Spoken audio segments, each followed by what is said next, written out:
Queen Carvania stood haloed by the morning sun. An army hung on her every word. My champions, I have sold my chariot on Carvana. 'Twas a lovely SUV, an inexplicably queenly offer. They're even coming to the castle to collect it. Tonight, we feast! An offer you can feast on. Sell your car today on Carvana. Pickup fees may apply. Yay Networks.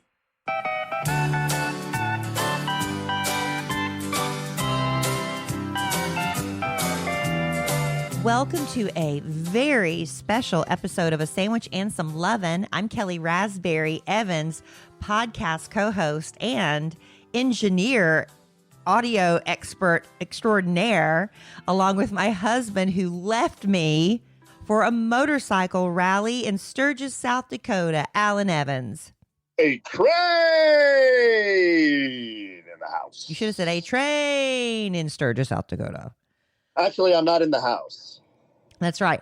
And I'll tell you, Alan, by FaceTime, has been instructing me which buttons to push, the volume levels. I know how to press sound effects. And if this sounds bad, it's completely my fault. You're morphing into Engineer Don. You're morphing into ED. Slowly. Hopefully it sounds all right for everybody. I apologize if it doesn't, but it'll be back to normal next podcast, I promise. But in the meantime, Oh, sorry, babe. Speaking of ED, and I'm sure we're going to be talking all over one another since we're not in the same room. But speaking of ED, I hear he's a big podcast star now. From being on our podcast? Yes. What do you mean? I don't know what you mean by that. Oh, the feedback we got, oh my God, it was so good to hear Don's voice. Well, it's because it's so about rare. Don for years. Yeah, they talked about Don for years. And so we popped that cherry. All right. Well, there you go. Well, he's been on the air before. He's very elusive and evasive. He likes being mysterious like that. But ladies, he is taken. That's the thing. Everybody thinks when they hear a man on the radio, oh, is he single? No, he's in a relationship, but we were very honored to have Engineer Don a couple of podcasts back. But honey, how I guess the main question I have for you is, how's your butt? Well, it's sore. And like they say up here, hey, $20 is $20. I don't understand. But you rode on the motorcycle for your first day. What was it, like 800 miles? Yeah. I went from Plano to Aurora, Colorado the first day. So the original plan, I think I mentioned on the podcast, was to go from Plano through New Mexico and then up through Puebla, Colorado, and into Denver. That would have been fun. I hear it's very scenic, but along the way, Patrick texted me and he said, "Hey, pull over. We need to talk about the weather." And I was like, "Uh-oh." So we pulled over in I believe we were in Dalhart, Texas, which is way up in the Panhandle, north of Amarillo. And he said, "Hey, there's flash flood warnings all up where our original route is. So now we're going to go straight up through the Panhandle of Oklahoma, and then we're going to cut over to Denver, around Denver, to Aurora." Why didn't you say the scenic Panhandle of Oklahoma? Well, I'm going to issue a couple of HSOs that may be unpopular, but number one HSO, Amarillo. I'm sorry. I know we have friends and listeners and very best customers in Amarillo. Amarillo is not very nice. And maybe you only saw it from the interstate as well. I only saw what was around the interstate, but man. Because that's not really fair to judge a whole city by just passing it on the interstate. Because in Florence, South Carolina, that's where I-20 ends. And I-20 intersects with I-95. And so if you're just blazing past that, you wouldn't think anything of Florence. You have to go off into it and, really see the town. So Armadillo made Lubbock look like freaking Newport Beach, California. Wow, okay? that is a hot sports opinion. Second hot sports opinion, the entire panhandle of Oklahoma, that little strip of Oklahoma that as Texans, you're always wondering, well, why isn't that just part of Texas? Why do you have that long strip of Oklahoma? Yeah. The entire strip smells like cow manure. Maybe that's why Texas didn't want it. Good call, babe. Good call. Well, somebody has to do that. There are certain parts of the country that have to do the stinky stuff, like having lots of cows. And we thank you for doing that. I mean, I like steak. So yeah, I'll smell some cow manure on the motorcycle ride, no problem. And then so we made it through the panhandle of Oklahoma, then up through eastern Colorado. Every little Colorado town is very neat and well kept. Yeah, very it was tidy. Very, very tidy. Yeah, very tidy. But that part of Colorado is not very, it's no mountains or anything, right? It's just like... No, very flat. But here's the thing.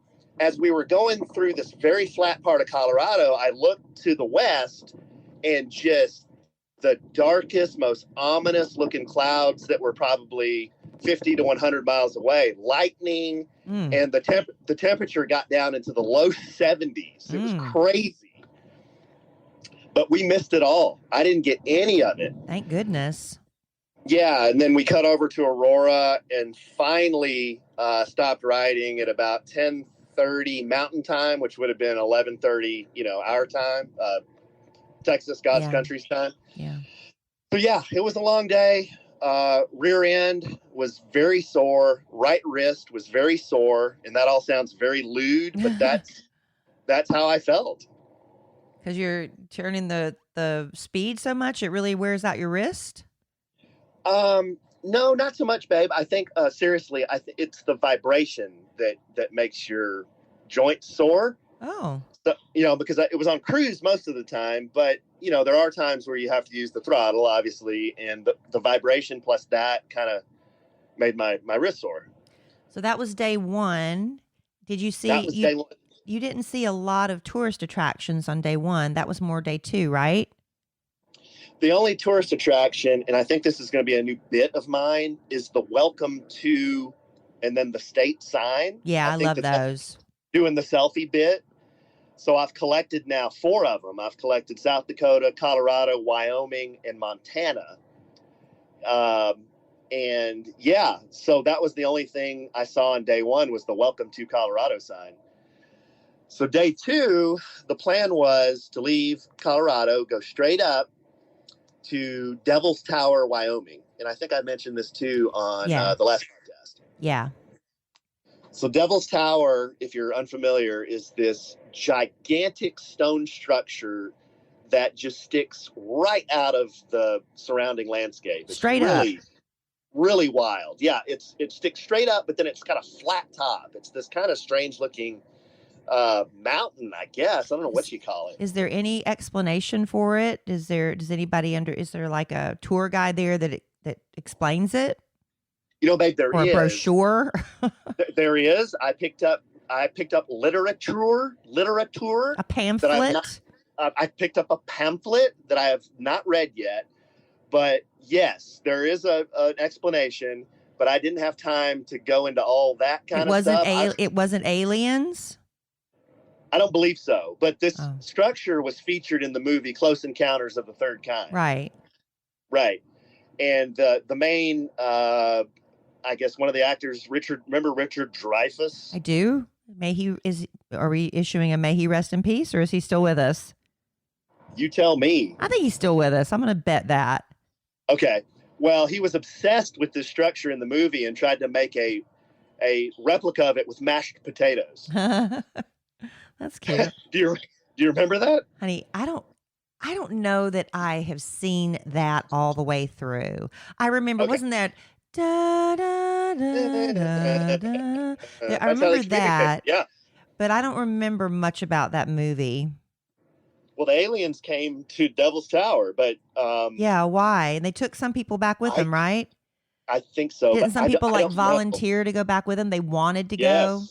Yes. Now, this is going to sound super corny, and I said this on my social media when I posted a picture of it. And my dad told me this too, But babe, it's got this weird energy. Yeah. Like, yeah, it does. I'm telling you, it does. And I don't know why, but when you ride up to it, you're just like, holy crap. Was that the energy? Because it's sort of like seeing Mount Rushmore for the first time in person, or any iconic thing when you finally see it in person. I remember the first time I went to New York City, I just thought, man, the city, I can feel the electricity. But it's just because it's the first time. Do you think that had something to do with it? Or do you think there really is like some sort of magnetic pull? That's a good question. When I saw Rushmore last year for the first time, it was a patriotic energy. Yeah. It was like, wow. I mean, this is like freaking cool. Pride, and I'm proud to be an American. Pride. Yeah, exactly. I expected to see Lee Greenwood himself, But with this, it was different. It's more of I just don't even know how to explain it. I guess the first thought was everything around it is pristine. There's this little river at the base of it, and it's like probably has looked like that for 1,000 years, I just thought of like the Native Americans, the first ones to come to this area, to walk up to this thing and think the same thing. How did it get here? Right. What does it mean? And the surrounding area is, the Black Hills type topography in Wyoming. And then it's just, I don't even know how to explain it. It's just got this mystical feeling to it. Right. So I took some pictures there, and there were a lot of motorcyclists, and there were a lot of saloons and stuff around that area, but I didn't stop in any of them. I just kind of took some pictures. But then my dad texted me, and you were on this group text, and he said, I said, Dad, I need some help. Can you tell me how far Montana is? So you're on the same text, and he said, okay, I'm looking now. Your dad is so invested in this trip.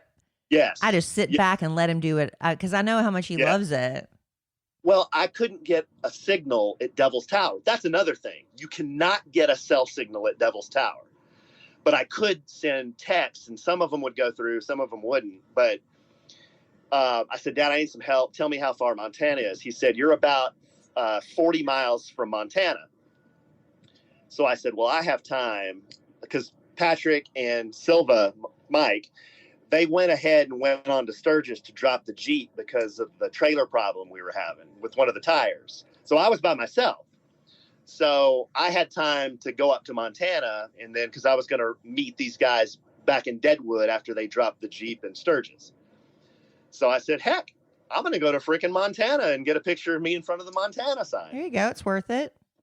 So I plugged in Montana border, and then I ball hammered 41 miles through Wyoming to the Montana border. Beautiful, babe. Just beautiful. I want to go to Montana. Oh my gosh. Rolling hills through, that part of Wyoming up until we got to Montana. Yeah. And right when I get to the Montana border, there's a saloon there, and there's a little saloon at this city called Eliza, I believe, Aliza, Montana. And the slogan of this saloon is cheap drinks, lousy food. And I'm like, wow, this is going to be awesome. Well, what is it? Under promise, over deliver. Yes. And I will tell you what happened right after you do this. Whoa. Yes. Is it? Do I even know what this is? I'm sitting in Sturgis on a ski lift, and this is where we podcasted from last year, or I did remotely. And I am pointing my finger from Sturgis for you to do this. Okay, I'm doing that, but I'm so intrigued because I don't even know if you've told me this story, so I might be hearing it for the first time too. But I will say this. Alan and I, we've run a small business, and we know the stress of, trying to get everything done in a timely fashion, getting your product out to customers. It's really stressful. And you can't just always shut everything down to make a trip to the post office. Having to drop what you're doing to make that run is a major pain. But stamps.com. Stamps.com. That's your 24/7 post office right there. And you can access it from anywhere, even sitting on a ski lift bench in Sturgis. Alan, Yes. you could take advantage of stamps.com. But anyway, you don't have to, stop. You can stop mailing and shipping the hard way with stamps.com. They've been doing this more than 20 years, indispensable for over 1 million businesses. Stamps.com gives you all the access to all the post office and UPS shipping services that you need right from your computer. And because they've been in business so long, they've been able to negotiate discounts you can't find anywhere else. Up to 30% off U.S. Postal Service rates, up to 86% off UPS shipping rates. That is incredible. Wow. And you don't need fancy equipment, just your regular computer and a printer. Plus, Stamps.com seamlessly works with Shopify, Amazon, Etsy, eBay, and so many more. You can be up and running in minutes, printing official U.S. postage for any letter, any package going anywhere you want to send it. You can even order shipping supplies through Stamp.com, including free priority mail envelopes and boxes. This is so cool. So don't mail and ship the hard way. Sign up with Stamps.com today with promo code SANDWICH. You get a special offer that includes a 4-week trial, plus free postage and a digital scale, no long-term commitments or contracts. Just go to Stamps.com and click on that microphone you'll see at the top of the page. Enter the code SANDWICH. Got it? Got it? Good. I got it.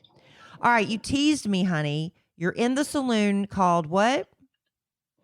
Oh, you would ask me that, and I can tell you because I am scrolling my phone, and I find a picture of Something the Stoneville Saloon in Eliza, Montana. Stoneville, okay. It's a little wooden structure. I'm going to try to paint a picture here. Right across the Montana border. It looks like this old-timey Western saloon. It's, just beat down looking wood. It says Stoneville Saloon, cheap drinks, lousy food. And there were a bunch of motorcycles parked out front. So I pull up to this thing after riding about another 600 miles from Colorado. And now I'm in Montana. I get off my bike. I'm all dusty, and I got my boots on, my motorcycle boots and my vest, and I walk in, I kind of bust through the door. It creaks open, bam, creak, and I walk inside. The only thing I didn't have on were spurs, but I walk in, and babe, right out of the movie, everybody stops what they're doing, the music comes down, I'm not kidding, and everybody just looks at me. And they're all hunkered down over their shots of whiskey. Seriously. What time of day was this? About 4 p.m. Okay, so it's happy hour. It was happy hour, but check this out. Were they happy? Well, nobody looked happy in there. I saw the picture. But they had just had Titty Tuesday. Tootie? Titty Tuesday. Oh, Booby Tuesday. What does that mean? Titty. I understand, but what does that mean? What was was it a contest? I don't know, but I missed it. They had just done some event at the Stoneville Saloon called Titty Tuesday. You don't need to say that again. I don't know if we're allowed to say that, but okay. Anyway, you think it's show your boobs for a free shot or something? Something like that. But everyone's looking at me, and then I walk in, I'm looking at them, and then they go back to what they're doing. And I'm like, okay, I guess I passed the test. So they had Were you wearing full motorcycle regalia? Oh, yeah, absolutely. Describe your fit. Black riding jeans, black boots, a black shirt, and a black vest, and then I had on a black ball cap. And your neck? Did you have on your neckerchief? Yeah, I had your on bandana? my Jack Daniel's bandana that I got here last year. Yeah. So I think I didn't even take off my fingerless gloves. I think I left them on. Wow. Okay. Yes.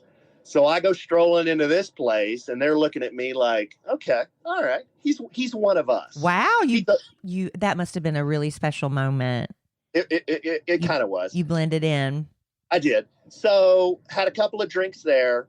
Or no, not drinks. I had a couple of waters there. They had full big jugs of water for free. You could drink as much water as you wanted. Didn't have a drink because I don't drink and ride. Never have done it. Never will do it. So just had some water. And then I had to get my picture at the Montana sign. So check this out. I don't know if I told you this. So I leave that place. I took a few photos. In the inside of this place, babe, there's like Bud Light girl photos and posters from like the 80s, mounted deer heads that are real dusty and just really wheels off old decorations.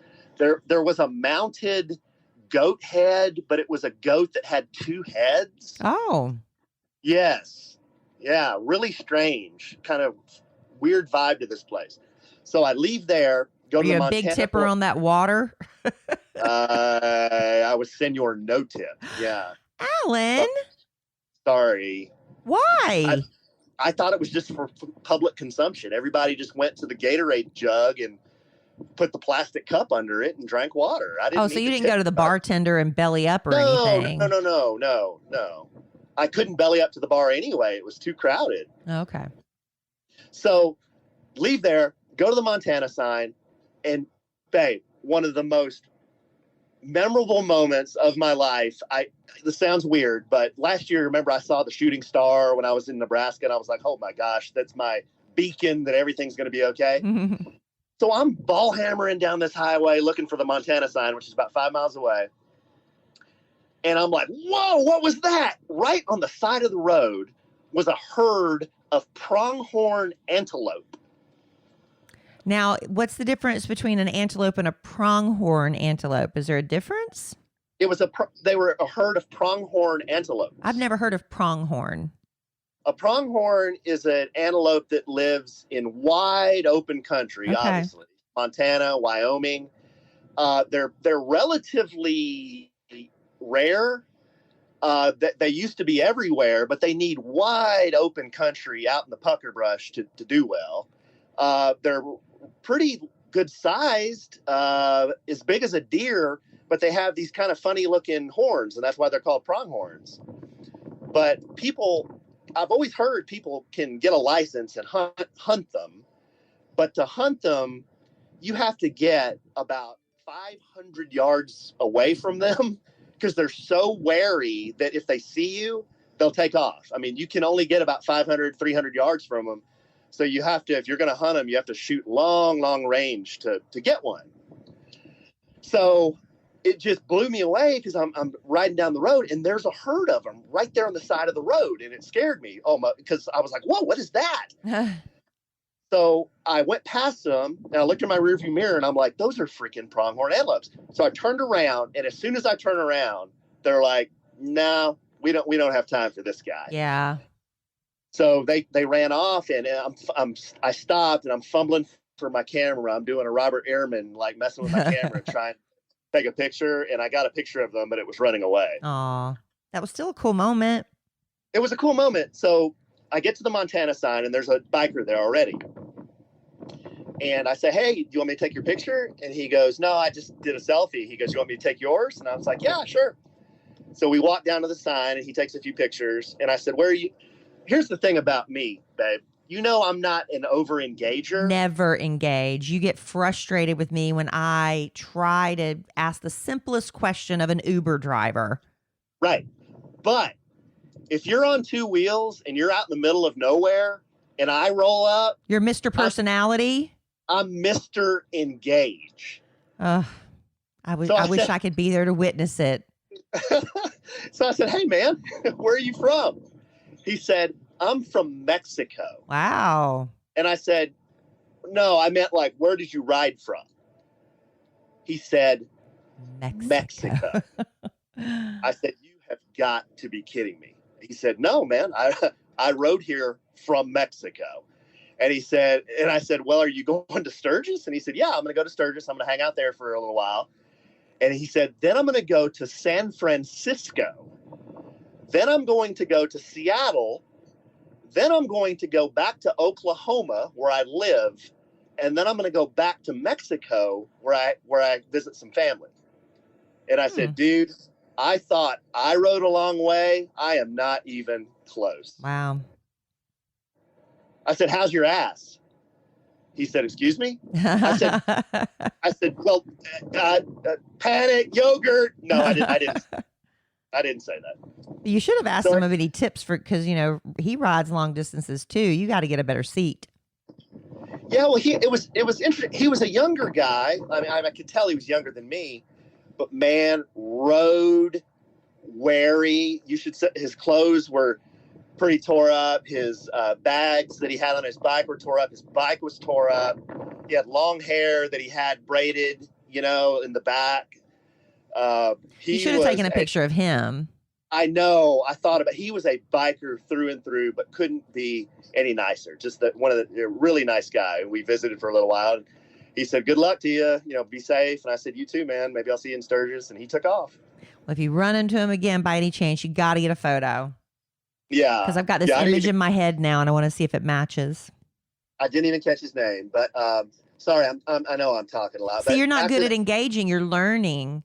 You didn't know to ask his name and what he does for a living and how can he be out here riding for such long times without, checking in with his job. Things like I would ask.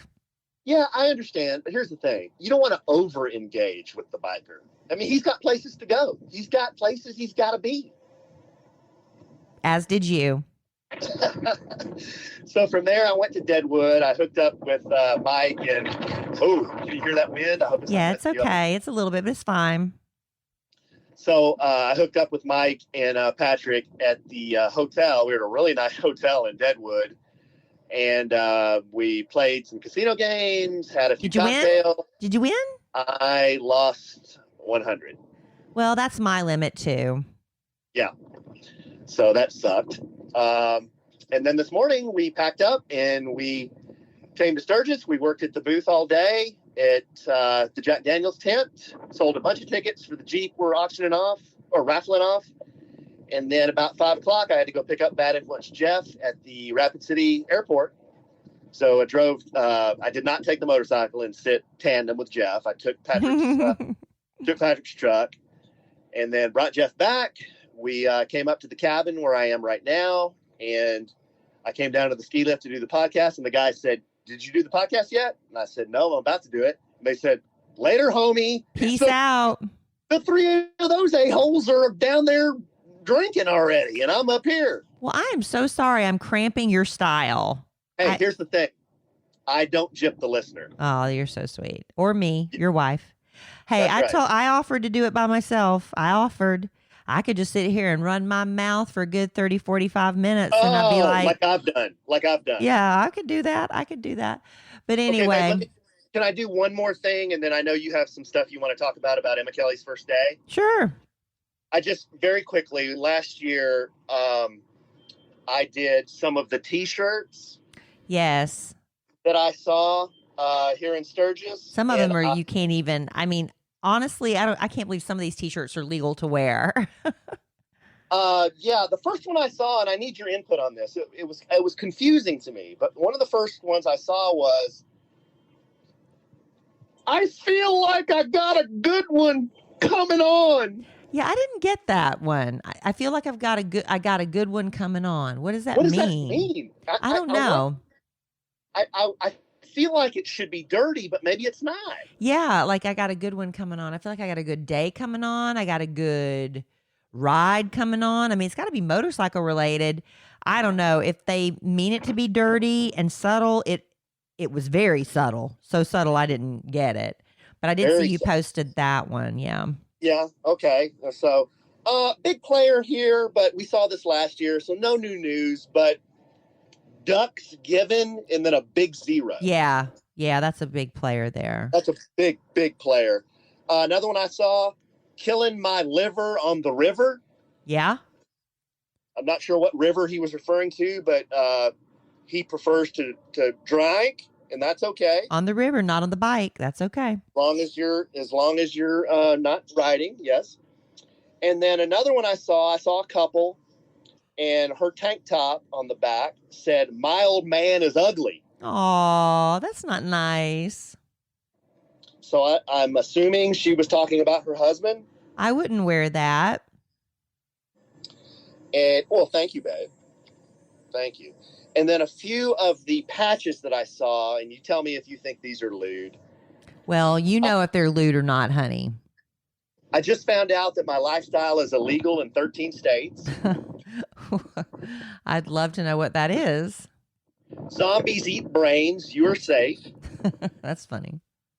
Yeah, you like that one. That's cute. I mean, it's cute. Tell me if I taste funny. Got to change your voice on that one. You didn't. Penny for your thoughts, $1 for the panties. Oh, no. You like that one too, did you? No, that's bad, but okay. I'd like to get drunk and hump things. Hump things? Hump. Yeah. Like the hump. Oh my God. Like the Humpty dance. Side note. Why is Larry nonstop humping Zoe lately? Because he's lewd. And he's lecherous. Stop. He's fixed. He licks her back. She sits down. She just ignores him. He'll sit there and he'll lick her back. And then he'll start humping her. I'm like, what is happening? And he gets that wild, crazy, lecherous look in his eyes, you know? Oh, he's so gross. He is a gross dog, but I love him. Okay, here's one. Back to your stickers. The last one. And I know some of you have chitlins that you, for whatever reason, and I don't understand it, let your chitlins listen to the podcast. Uh-oh. So this is a warning. Please cover their ears. Okay. This one makes me laugh. Tell your tits to quit staring at my eyes. Oh, you like that one? That one got lewd. you. God. You like that one? So lewd. Oh, no.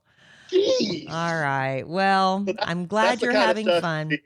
I'm glad you're having fun. I know that Bad Influence Jeff just got there, so you haven't had any time to pick up some funny things that he's going to say and do. We'll have to get a recap on the next podcast. Babe, remember how amped up McGill was when he got his tattoo? Yes. When I picked Jeff up at the airport, the Rapid City Airport. Same energy? Oh my gosh. He was like a kid in a candy store. He was doing all his noises and his sayings and his Ric Flair airplane riding, limo driving, whatever it is, nature boy, kiss stealing bit. He was doing that bit. Oh, he was so happy. I'm glad. Yeah. There's so many people that want to do this. It's like a bucket list. Sarah Spencer from our show, she said no, it wasn't Sarah. It was, Kelly Buckhorn. You know, Kelly Buckhorn. She said her husband would love to go. That's a bucket list for Frank. I said, well, tell him to go with him next year. Oh, I would love Frank to come with us because we were talking about it up here. We want to make this event for Operation Once in a Lifetime even bigger and have a group ride. Wow. And have a big group of people ride up here to Sturgis and raise money for Operation Once in a Lifetime and veterans and, active duty and their families. Yeah, wow. All the money goes to a really, really great cause. Start putting it together. Yeah, and you should hear the people that stop by our booth. Some are military, some aren't, but they all have great things to say about, what the charity is doing and has done or has done for them. And it's awesome. It's just really awesome to be a part of. But I have talked enough. I checked in with the Colster today, and he said his first day was really, really good. He's got friends in his class. But how was Emma Kelly? Well, it was really good. Alan's out of town, obviously. I work in morning radio. So I have never, except for one time in all of Emma Kelly's years of schooling, gotten to be there for her first day. And that very first one was when she started pre-K. And I told Kid Craddock from the Kid Craddock Morning Show, may he rest in peace. Yes, I said, Kid, I want to be there. It's her first day of school. She'll never have another. I mean, I know she has a first day of school every other year, but this is literally her very, very, very first day. And I want to be there. And he's like, he didn't want me to do it. So he said, okay, you can do it, but you have to do the show from home.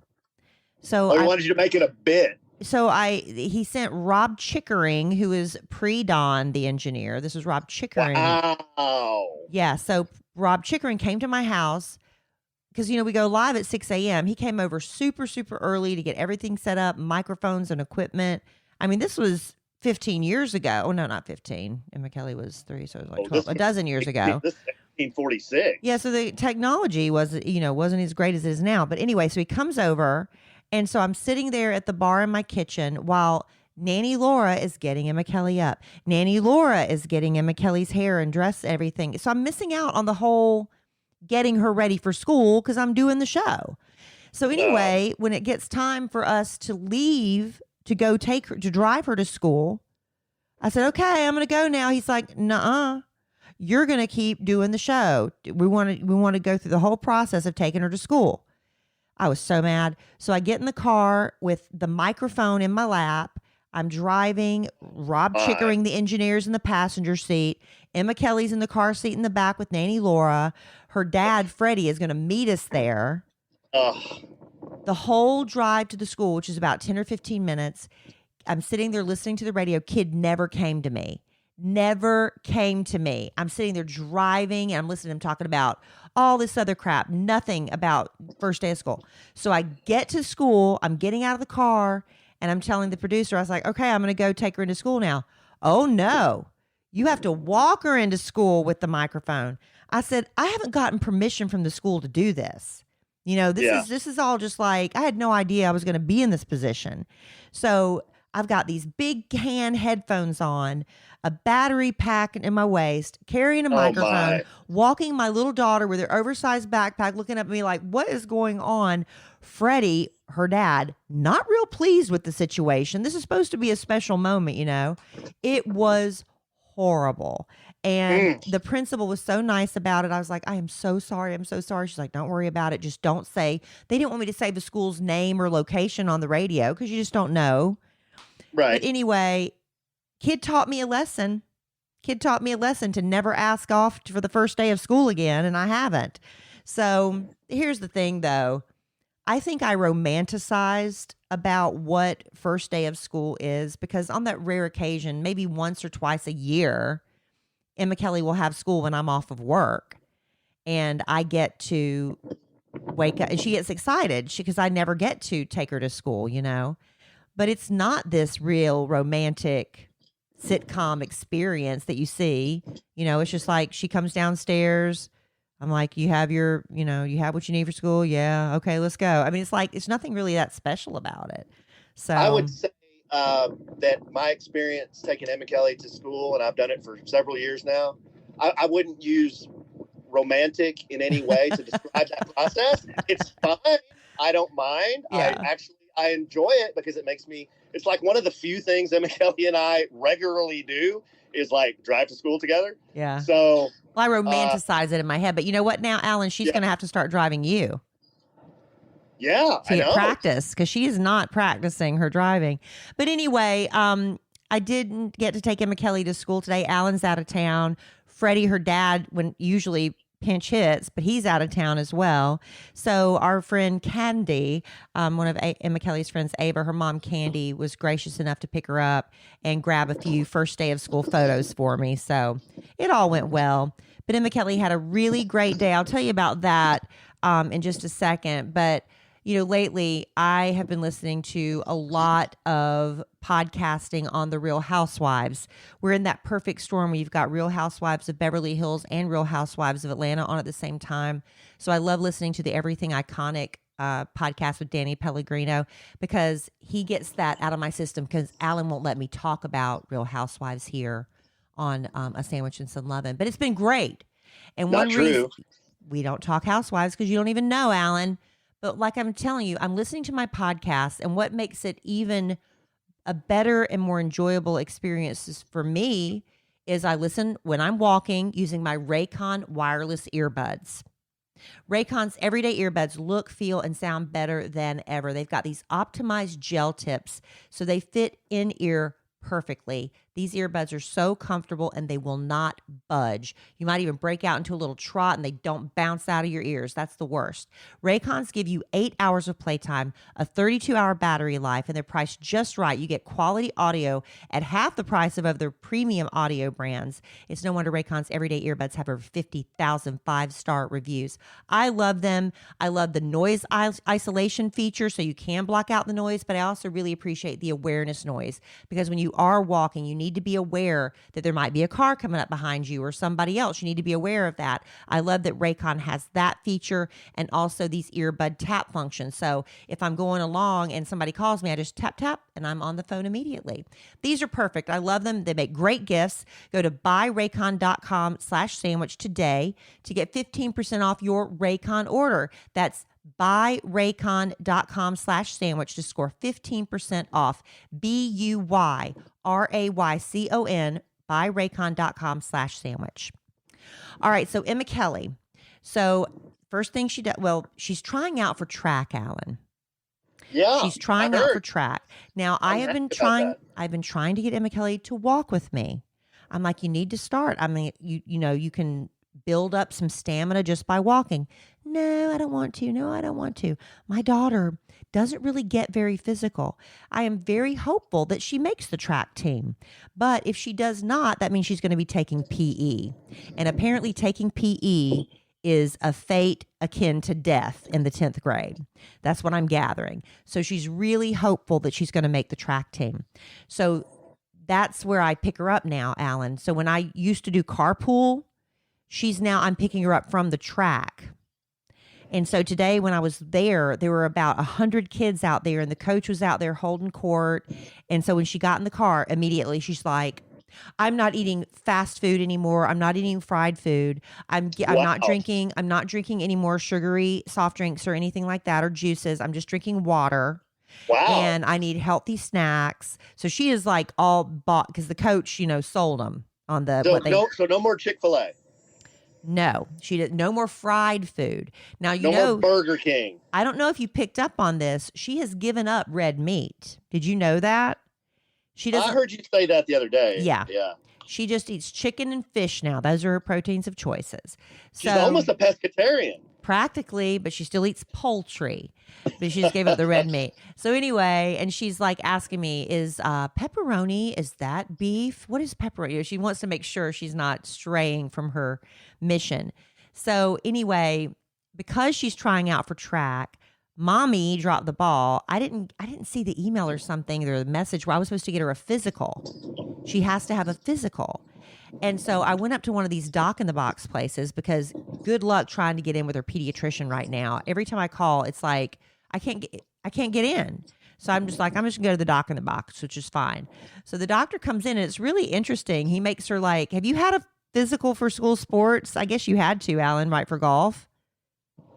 Oh gosh, babe. I mean, this was 35 years ago. I don't remember. He made her like, okay, stand here, bend over, touch your toes, lean back, look up. I'm going to look straight in my eyes. I'm going to hold my hand out to the side. He was checking her peripheral vision. And then he made her, did you see the jeans? I posted her first day of school outfit online. These are jeans that are completely cut up, just hacked up. There's big holes in them everywhere. He tells her to squat down, but her jeans are still kind of tight. And so she's like, I can't, my jeans are too tight. He's like, squat as low as you can to the floor. And she did, and her jeans ripped. Oh my gosh. In the front. Now, instead of, they're kind of like the holes are pieced together by fabric. Now it's just one big gaping hole. Wow. So do you know what I have to do? I have to take those jeans up to Sis Alterations and ask her if she can stitch up the holes. No, but that's where we go. We love Sis Alterations. She's so great. But we're going to have to ask her to stitch that up, leave the holes, but not quite as holy as they are now. I'm sure she's going to understand that. Right. So anyway, Emma Kellie's also declared that she's going to start taking all of her lunch to school because the offer at school is fried and she can't eat any of that. So we went to the healthy Trader Joe's. We went there, hashtag not an ad, and she stocked up on fruits and she got, some strawberries and blueberries and bananas. She was trying to find some healthier snack options. So, I mean, I hope that she sticks with it because I think this is good. But I have heard this proclamation before. Right. But now if she makes track, she's going to be really motivated. So we'll see. Okay. I hope she does. Babe, just being seriously now, being slightly concerned about the red meat. And I know people don't eat red meat for a lot of different reasons. But when you're a teen, and especially a teen girl, I think there's sometimes Iron. pediatricians are concerned about iron. Yeah. Well, so does she take a supplement? We need to look into that, probably getting her a 1-a-day vitamin plus iron or something. I'll look into that, Alan. That's a good point. But as far as her, it was just the first day, so it's not really anything too heavy. They just kind of go from class to class, seeing what their schedule is. She was really, really pleased. She got lunch A, the first lunch of the day, and all of her friends are in that lunch. She is very, very happy about that. Cole wasn't happy about lunch A. Oh, yeah? He said it's brunch. Yeah, it's really early. It's stupid early. But at least she's with all of her friends. Yeah, so she's happy about that. And she only has 2 classes, she said, where she knows nobody in them. So, but the other classes, she has friends, so she feels good about that. She initially wanted to change up some of her schedule. She's like, no, I'm just going to leave it as it is. So far, so good. So far, so good. And I do, and as far as, I posted pictures of my daughter and her friend on their first day of school. And, everybody's so nice with the comments. But I really don't need people, the dress. What happened? Well, the dress code at Emma Kelly School, it's shocking to me as well. I can't believe she's allowed to wear some of the things she's allowed to wear. Their jeans are all cut up. Their shorts are really short. Emma Kelly told me the only thing that they really get in trouble for is like showing too much shoulder. They are not allowed to wear spaghetti straps. I don't know why that is, but that's every district's different. But I don't need, you got to think my daughter and her friend and stuff, they're pretty, don't be going on there and slamming, I just don't need that. Bad stuff? I had to delete a few comments. Because, it's just it's not, what good is that doing? I get everybody's there with their judgy finger, tap, tap, tap on your Instagram, but that's not nice. And, my daughter maybe I should just pull it down. I feel kind of bad, but I kind of want to share these things with, Emma Kelly's first day and stuff. And especially her little friend that is no way involved in, my job, my life, my social media. But to have people commenting on these girls, I wasn't really happy about that. I didn't like that very much. Don't let judgy people. Well, I don't want my daughter and her friend and my friend's mother to have their feelings hurt because of that. That's what I care about. So just, everybody, the 99% of everybody was so nice, but I'm going to have to go back tonight after this podcast and I'm going to go look at the comments and start deleting some of those again. And normally I don't delete comments. Y'all can usually say some pretty, and I don't really have that problem a lot in my social media. I don't you should hear what they say about me. Yeah. I don't really attract a lot of that energy a lot of just times. Leave those up. But when it comes to my kid and her friends and stuff, I can't. Y'all don't do that. Come on. That's not cool. That's not cool. That's not cool. So anyway, you can tell me I'm an a-hole, but you start attacking or saying something bad about my kid. Yeah, big problem. The little innocuous, man, dress code sure has changed since I was a kid. That's fine. That's not attacking the kid because, man, I talk about when I went to school, we had to go through. I had to wear our cheerleading skirts were down to our kneecaps. That's how strict it was there. So. Yeah. Anyway, that's it. I just want to get that little bit off my chest. Other than that, it was a great first day for Emma Kelly. Alan, I was going to walk again today for the first time since I fell. But I came home and I don't know why, I just had a massive headache. And so I went and took a nap for a little bit. And then I was like, okay, well, I'm going to go get Emma Kelly from school, get all that straight, and then I'm going to walk. Well, the merciful heavens opened up and it started pouring rain. Unbelievable. Huge thunderstorms and lightning. So God said, Kelly, you take another day to rest those ribs. And so I didn't get my walk in today, but I'll hopefully I'm going to get it in tomorrow because I need to get back in that routine now. And it's been since Sunday. And if I had been home home and it started raining, I'd have gone outside and done the Andy Dufresne bit in Shawshank Redemption. Just stood there with my arms in the air, looking at the sky. Being in the rain is it's another romantic idea, right? It's so beautiful. What? Drew Barrymore just posted doing what in the rain? Being in the rain, just being. Oh, being in the rain, yeah. Being outside in the rain. She was like, she posted this Instagram story or something like, if you ever have a chance to walk in the rain, do it. And I'm like, no, because I've been caught in the rain before, and you get wet down to your underwear, and you get wet down in your soggy socks and your shoes, and it's not as romantic and fun as it looks like. So I wasn't about to stand in the yard with you, honey, is my point. Oh, babe, I'm not trying to be, I'm not trying to be lewd and crude. I am having an issue, and I don't know. I've never had this issue before, and I don't know what I need to fix this. What? Well, when you ride a bike for 800 miles, well, now it's 1,400 miles or something I've put on in the last 2 or 3 days. And it's, you're hot, you're sweaty, you're in the same position. You're not really bathing like you do at home. I think I have jock itch. Well, you might. It's like on the inside of my legs, like up in my groin. You know what I mean? Yeah, you might need to get monkey butt. Not my taint, but like in between my. Okay, you don't need to get graphic. Like my groin. Okay, my groin. We get it. Have you thought about monkey butt? Because that's what I don't know. It's itchy. Well, maybe. I don't know why you decided to share this on the podcast, but you could probably find a pharmacy. You said wet down to your underwear, and it just. That struck a chord with you? Yeah, I might roll on over to the grocery store here. There's one right behind where we're working, and I might grab me some ointment or something. I don't know what I need. Well, I hate to leave our audience on that note, but we are. Yeah. Alan's going to go get some ointment. If you, podcast listener, have a remedy for jock itch, email us at podcast@kellyandalan.com. If you have comments about really anything related to this podcast or anything else, please email us. You can find me on the social media at the Alonzo 1971. We have at a sandwich and some lovin'. Follow at Operation Once in a Lifetime if you want to follow along that journey as well.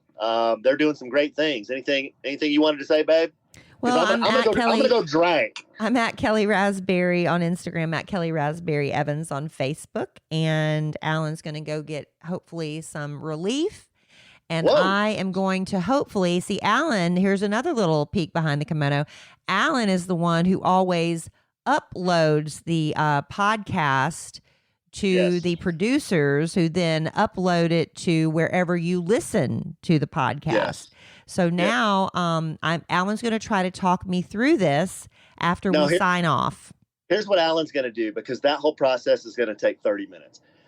Alan is going to say, Kelly, take the chip out of the recorder and take it to Robert and say, here it is. No. I can't do that. I can't do that. You have to teach me how to do it real quick. I can do it. I'll take notes. Just tell me what to do. Told you how to do this 4 times. But it's been a year since I've had to do it, Alan. I can't just remember. Just tell me. You write it down, and then what happens? I'll write it down and put it somewhere else. But once a year, you can't tell me how to do something once a year. Once a year, Alan. Come on. All right. You know what? I'm staring at the establishment that I'm supposed to be at. It'll take you 3 minutes to tell me how to do it. All right, let's go. I'm sitting up here on a ski lift with jock itch. Okay. Well, you can go take care of all of that the sooner you let me say goodbye. And when you said I needed relief, it's not the relief that Bob needed in. Oh my gosh. Abducted in plain sight. It's not that kind of relief. You're the one dragging this out at this point. It's jock itch relief. Okay. Yeah. Okay. Well, I love you desperately. I love you. Love our listeners desperately. Love y'all. I love the Sturgis motorcycle rally desperately. I love Operation Once in a Lifetime desperately. And for putting up with this buffoonery, I love all of our very, very best customers desperately. But I am sure we will podcast again real soon. And in the immortal words of the great Keanu Reeves, life is good when you have a good sandwich.